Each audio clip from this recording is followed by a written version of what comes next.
Now, the East Midlands needs to have sharper elbows if it's not to lose out in the competition for government funding.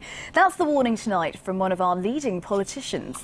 He is Cllr Jon Collins, the chairman of East Midlands Councils, the cross-party group that lobbies ministers at Westminster. Here's our political editor, John Hess. A photo call in Downing Street with council leaders from the North and Midlands in support of high-speed rail.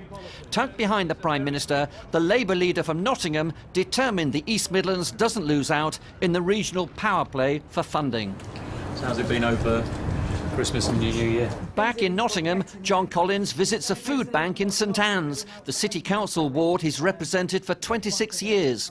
In his new role as leader of East Midlands Councils, his challenge is to speak up for a region with a population of 4.5 million, and that's not easy. Because it's quite a diverse region and there are a range of priorities, I think what's tended to happen is each part of the region has argued its own case. But when leaders at other big cities like Manchester, Liverpool and Birmingham knock on the doors of government ministers for special help, have you got those sharp elbows to get them out of the way? I think that's what we need to develop. And, we've got a very good case. We just need to make sure that we're good at articulating it and we're good at getting it across to ministers. Away from politics, his big passion is cycling and its transport, including the building of the Nottingham tram that's dominated his 10 years as City Council leader and will shape his thinking in his new regional role.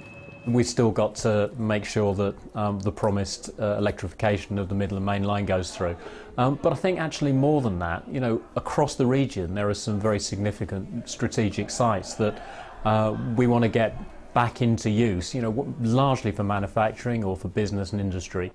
In 2014, Jon Collins will be the local politician increasingly in the spotlight, speaking for his city and now for the region.